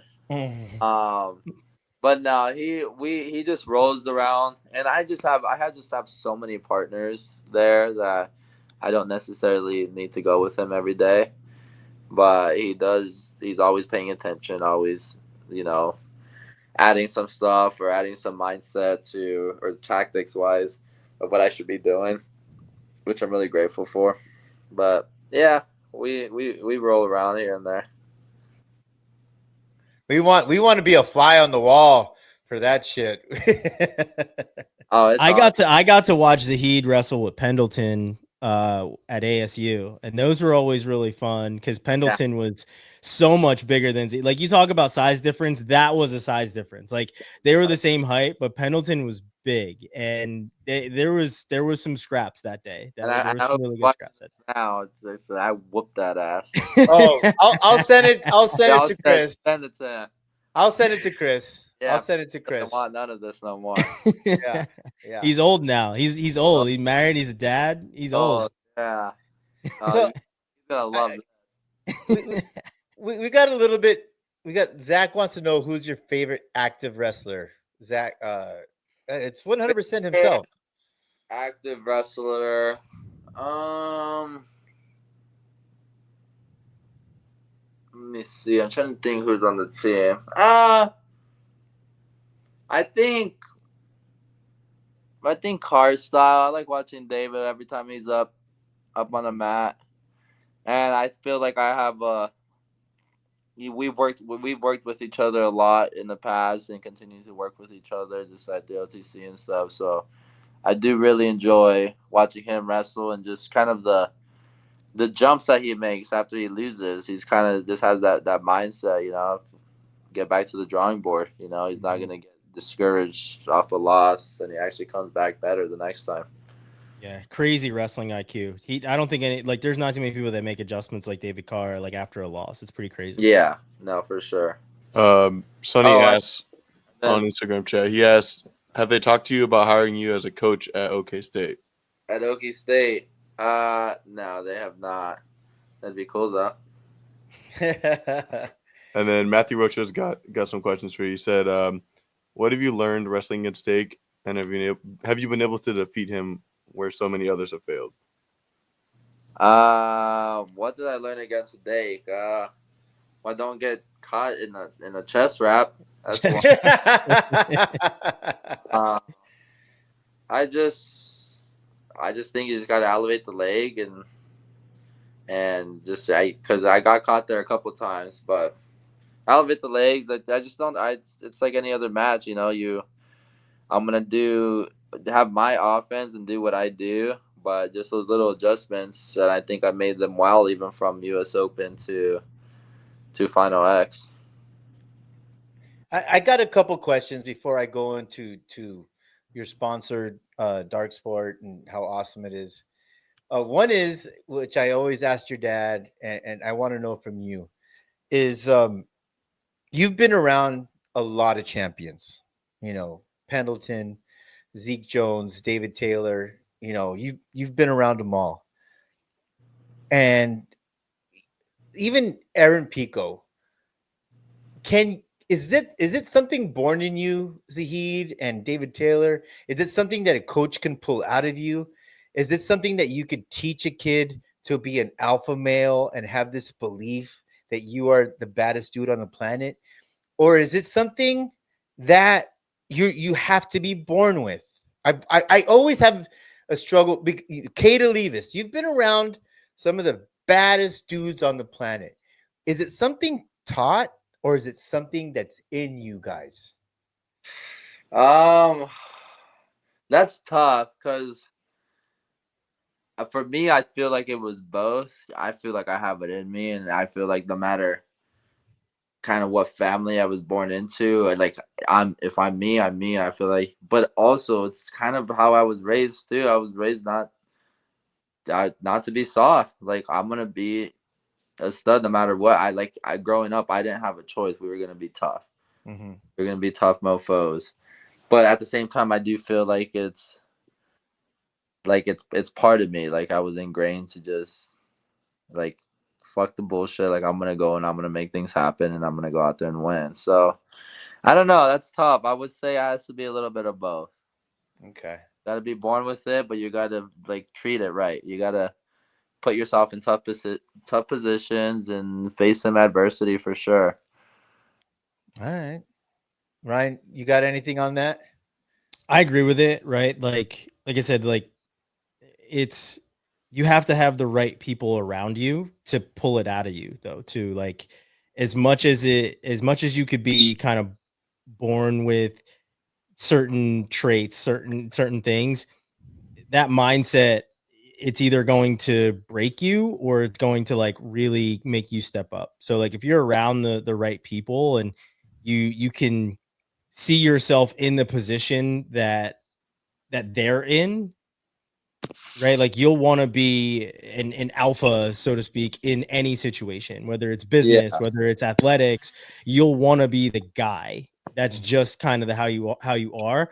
And you're not easily broken in those situations where you feel like you need to like degrade somebody else to make you feel better. That's just not how like a lot of people operate, right? Like talking to Jordan Burroughs, I've never really heard Jordan Burroughs say negative stuff about a lot of people. Like even I can remember at NCAAs when I talked to Jordan Burroughs, I believe it was in Kansas City before the Olympic trials, when I asked him like how it was, like, cause he had to obviously change his diet and change everything. And I asked him specifically about Zahid too, where I said to him, and this was just him and I talking, and I was just like, what do you make of all the people talking about instead of you going down to 74, you going up to 86? And he's like, those guys are big as hell. Like those guys are monsters. He's like, I wrestled Zahid once and I was eating fat and happy. I couldn't imagine if we were both in our training regimens. Those guys are monsters. Yeah. So like like as much as like the match that they had was like fun and whatever else, like there is still a killer instinct in those exhibition matches. But like when you're around certain people, it doesn't really matter, right? And when you get the privilege of talking to people that know how to bring that out, like Ruben Valencia, like, you know, my dad and my uncle did with me and my brother did with me, like it's that same type of environment. You have to be able to see it, but you also have to want to mimic that as well. Yeah, no, for sure. And I feel like JB is like one of a kind. He is. He won't say anything bad with you, but yet he's able to get his message across. I even hear him talk to like his son and everything. Gets the message across with being like more like a professional. Hey, well, this is what like you're doing. Like, Ron, we need some more of this. We need to do this. Or it's like me, like my dad was like, what the fuck are you doing? Get it right. He showed you. You saw it, right? Now do it. It's that simple. Like, why are you watching something different? Like, so it's just different ways where I'm more. It's like I kind of like that. Like my dad, like if I'm in my back and my dad's calling me, names that, it's in the lines of being soft and stuff, I'd be like, really? You think I'm being soft? Watch this, and I'll just fight off my back and do whatever it takes, fish hook or 5-on-2 to get out. It's like don't ever call me that ever again. Like, and it brings out a different fire. Like I don't think it's like, hey, buddy, what are you doing in your bag? Like that's not the same. Like I kind of want that cuss at me, like when I'm down and then I'm in deep waters and I'm hurting. Like I feel like I do better when someone's cussing me out because I'm gonna get mad.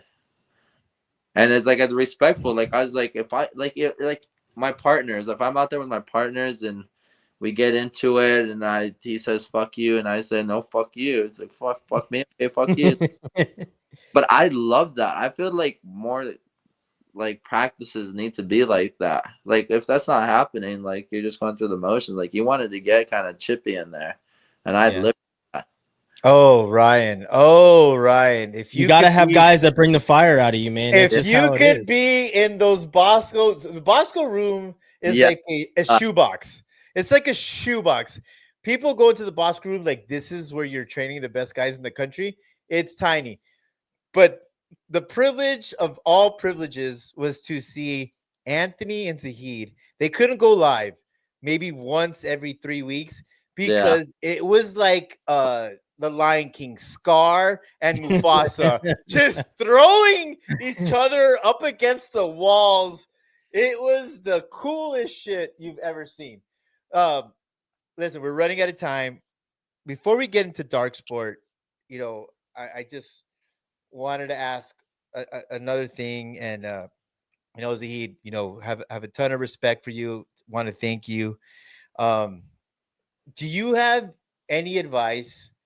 Because I get it all the time for wrestling dads that are trying to make their son the next, McKenna, the next, Zahid Valencia, the next Spencer Lee. I know there's there's different ways to make your son a champion, but you're what, 26, 27 years old now. What would your advice be to a wrestling dad who's starting his son into wrestling and wants him to be a D1 national champion? Yeah, it's so different, and it's different for.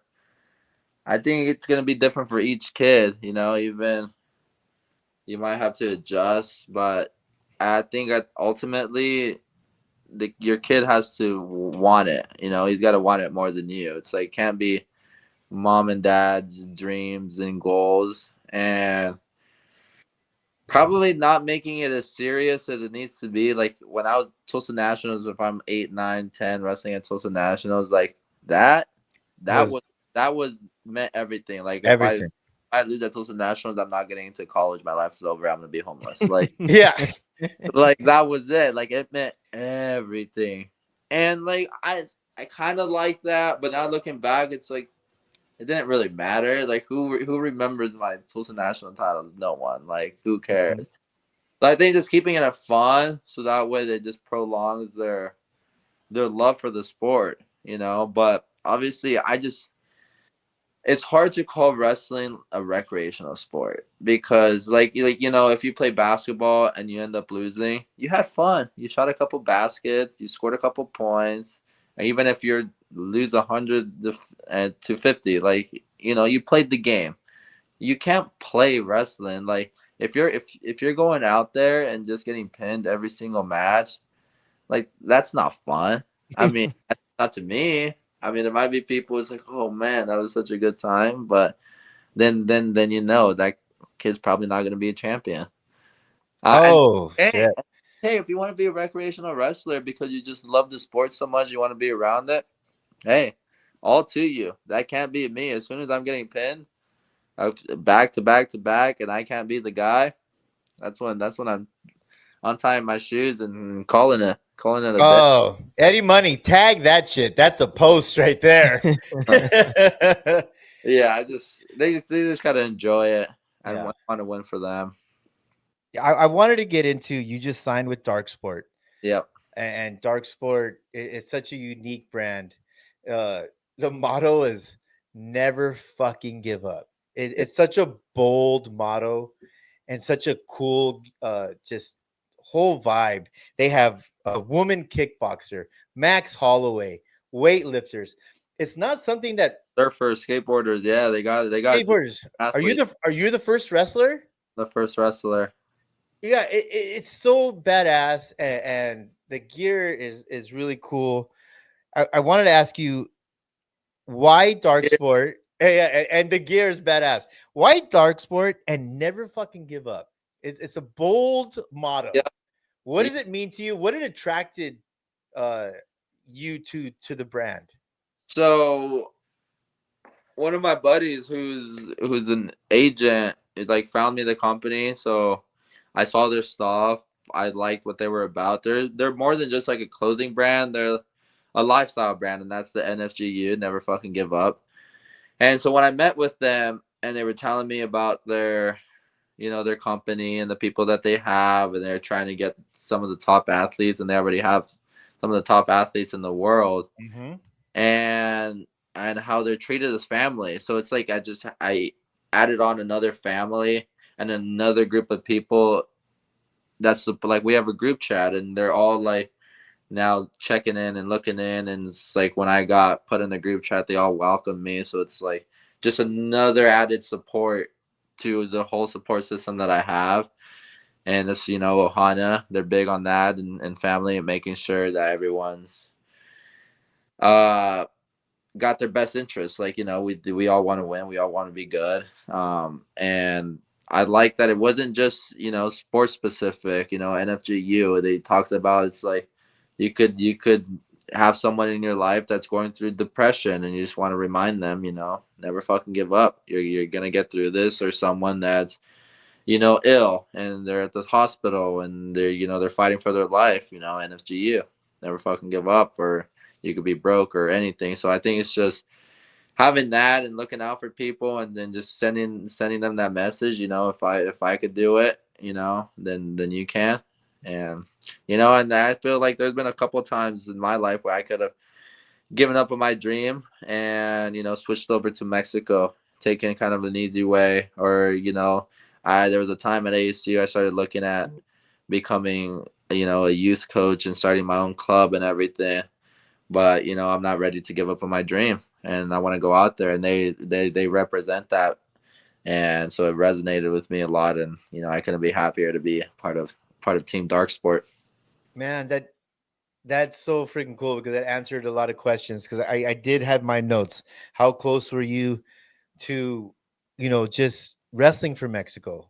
And how close have you ever been in a place where you said, maybe this isn't for me, I'm done with wrestling? And you just answered all that stuff. Yeah, all with Dark Sport, and it makes even more sense now. It's really cool relationship. Really super cool relationship. Just start. I'm looking forward to being with them for a long time, for life, really. Ryan, you got anything before we head out here? Yeah, I mean, with wrestling being more sustainable, right? How much did that play into your goals as you got older, right? Like, because you talk about your goals of wanting to be an Olympic champion and wanting to be a world champion at like 9 years old. But when you're 9 years old, wrestling's in a very different place than what it is now. We just talked about your new sponsor. Now, you have all of these things where you have this support system. How much have you started to see your goals come more to fruition as that support system has grown throughout your career? It's amazing to see. Obviously, people say it takes a village, and it really does. When I go out there and win worlds, it won't just be me. It won't just be Cowboy RTC. It won't even just be Dark Sport or Nike or Team USA Wrestling. It'll go all the way back to when I was the youth wrestler, and Nate Parker was coaching me, or I'm doing the Terminator practices. Everything that I've done in my life, anyone that's ever given me a compliment or supported me, has led me to where I'm at now. So I think everyone deserves a percentage of my success when I do win, because there's been a bunch of people that helped me. And I even say a percentage goes out to everyone that doubted me and said it to my face, because that was fuel. I appreciate that. So it's just, and I like looking at it that way. You can't do it all by yourself. And I used to be stubborn in that way, like in college. Oh, I could have done this anywhere, or blah blah blah, like because I'm tough and I'm the baddest. And like in a sense I do believe that, but it's like it was because I had a support system. I had my brothers, my parents, my teammates, friends. So I think all of that just helps. Yeah. Last question that I have, and it's awesome. Obviously I've been privy to all of these things because I've been behind the scenes, but like for people that don't know, what is it like to prepare for the World Championships? When, what does your schedule look like from a practice standpoint? And then what does your schedule look like from like going to acclimation camp and what you guys have in store coming up in the future? Yeah. So next 2 weeks, I'll have more, kind of just looking at the positions that I need, what I'm going to score on, continue. It's not really time to let up yet. So I'm going to make sure to have my hard match days, situation days, make sure, I get close to my breaking points, whether it's in the circuits that I do. So that's all good right now. This is what's going on. But once I get to Germany, hit my acclimation camp, at that point with like a week left, 10 days, the work's done. There's not much you could get better in. It's just staying healthy, making sure my weight's good. And that's pretty much it. Just go in and prepare yourself, what you've done for the past few months, getting ready and getting prepared. So we'll probably line up more in about 2 weeks. But right now it's kind of still on it, making sure that I'm running on all cylinders. So awesome, Zahid. Listen, I want to thank you for your time. It feels like this is the most. What is Zach saying? Did he just blue chips? I don't know if Zahid knows. I don't know if Zahid knows what a blue chip is, but we do give blue chips for gambling bets. I'm sure you could gamble somewhere for the World Championships, probably in Georgia or Kazakhstan or something like that. I don't know if you can gamble on Worlds here in the United States. I don't think the lines aren't out yet. I'll do some digging into that if to plug my own podcast. Make sure you guys are paying attention to the Quad Pod, because when Worlds comes up, we'll do a little bit of a deep dive and we'll tell you where you can bet on Worlds for this year. So you can throw all your money on Zahid. Yeah. I just want to give a big shout out to Zahid. This was like we've interviewed some big people, but to me this was the most meaningful thing that I've done in a long time. I wanted America to really know Zahid and to really understand what a good person he is and how hard he has worked for this moment. What is Shanae? What is this lady, crazy Shanae Santiago, asking? We got to get off, Shanae. When wrestling is over and you are married with kids, will your children wrestle? And will you be involved in coach like your dad's coaching style, or will you coach differently? I will add to that. This crazy lady, Shanae. Will you name your first son Zahid Jr.? Nah, probably not. Oh, that's a strike. Not. But if they want to wrestle, I'm all in. Or they could just play. Or they could just play golf. I don't care. with what they want to do. Obviously, they're probably going to be around wrestling, so I think it'd be cool if they get into wrestling. But golf is the safer route. Golf is probably more profitable as well, right? Golf is a safer route. I think I've golfed with this dude. He's good at everything. It's very upsetting. That being said, guys, episode 146. I want to give a big shout out to Ryan. We moved this back so Ryan could be here. He was an asset, and Ryan posts this shit all over the Quad Pod. Zahid, I can't thank you enough. You just did a 2-hour interview with One Nobody and Ryan Holmes, and I really appreciate you. You're gonna see a lot of social media posts in the next week. We got so much good stuff, and we love you. The Santiagos love you. Jacob's doing hot yoga, staring at women's sweaty asses somewhere. He's gonna talk shit. You just glazed him, Dad. You just glazed him. Sonny wants to know if you want to coach with them. You and Sonny want to take over Bosco Wrestling. We got to retire your dad. You come back to LA. We golf every day, and then you coach Bosco Wrestling. But hey, maybe. Any last words? First, Ryan. Any last words? No, I appreciate Zahid. Like I said, he's always been respectful to me, and it's always been cool to, not just watch him compete, but have conversations with him throughout the years. And I might have another sponsor for you. My sponsor, Poseidon Strength, is looking for some people to. They have like one of those ropes that you just there's continuous ropes. So they're looking to get an athlete that they can send one of those to that'll post about it. So I'll reach out to you. I'll send it to you. They're looking to get an athlete in there. Yeah. Hell yeah. Zahid, any last words, man? Man. To America. Yeah, I mean, well, first of all, thanks for having me, guys. That was awesome. I always love talking to you guys and Eddie. I always love the fam. Tell Jacob not to be a stranger. Ever. He might be moving out. He might be moving out to freaking Stillwater with you, man. Hey, send them over. I'll get him talk. Yeah. Thank you guys. It's been really fun. All right, man. Episode 146. Eddie Money, go ahead. Eddie Money, are you awake now? We talked wrestling for 2 hours. I've been here. Don't worry. I know. Shadows. Eddie Money is gonna be editing ferociously for the next fucking week.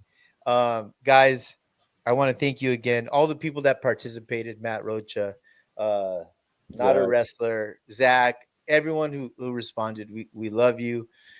Zahid, I can't thank you again. It was probably the most meaningful thing that I've done on Two Nobodies.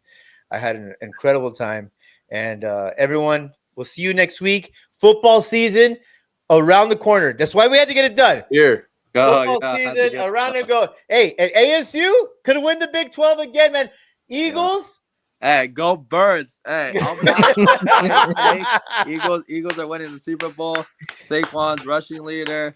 Jalen Hurts MVP. Defense number 1 in the league. Everything unbiased. I got Buffalo Eagles in the Super Bowl, but I got Buffalo winning, man. Whoa, buddy. Oh man. We're gonna have to revisit this at the end of the football season. Yes. All right, everybody. All right. I'll see you guys. Yeah, we'll see you guys soon.